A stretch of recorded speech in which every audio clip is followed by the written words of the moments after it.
Ya, untuk yang ketiga, Bapak akan bahas tentang daun. Daun berfungsi sebagai alat pernapasan bagi tumbuhan. Nah, pada daun ini juga terdapat klorofil atau zat hijau pada daun. Klorofil ini berfungsi sebagai penyerap cahaya matahari sehingga membantu proses fotosintesis pada tanaman. Nah, untuk pernapasannya sendiri, pada daun terdapat pori-pori kecil yang bernama stomata. Stomata ini berfungsi sebagai alat pertukaran gas antara karbon dioksida dan oksigen. Sama pada halnya pori-pori pada batang, tapi kalau pada batang tadi namanya lenticel, sedangkan pada daun bernama atau disebut dengan stomata. Sama halnya pada batang, bentuk daun pun bermacam-macam.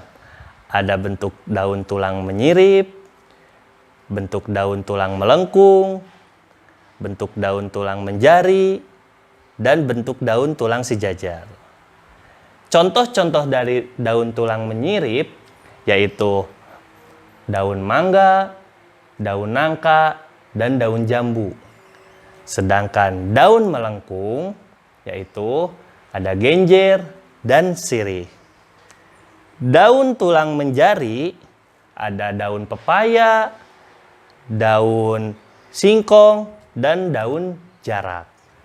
Dan yang terakhir, daun tulang sejajar ada daun bawang, ada pandan, dan juga ada daun atau rumput. Ya, pada umumnya bunga memiliki 6 bagian. Bagian yang pertama adalah tangkai, yang kedua adalah kelopak, yang ketiga mahkota, yang keempat benang sari, kelimanya butik, dan yang terakhir adalah bakal buah atau biji. Kita masuk ke bagian tangkai berfungsi sebagai penopang bunga.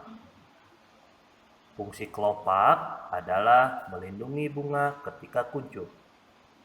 Fungsi mahkota menarik perhatian serangga. Selain itu, mahkota juga melindungi benang sari dan putik agar tidak rusak. Fungsi benang sari sebagai alat kelamin jantan. Fungsi putik sebagai alat kelamin betina. Dan yang terakhir, bakal buah atau biji ini sebagai calon buah yang akan tumbuh.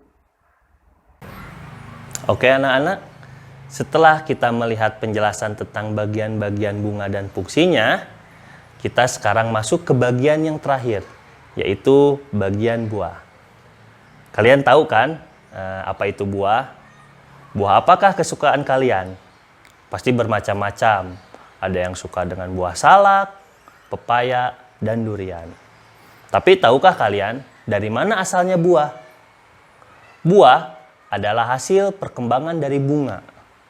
Buah berfungsi sebagai cadangan makanan bagi tumbuhan itu sendiri karena buah mengandung glukosa. Apa itu glukosa?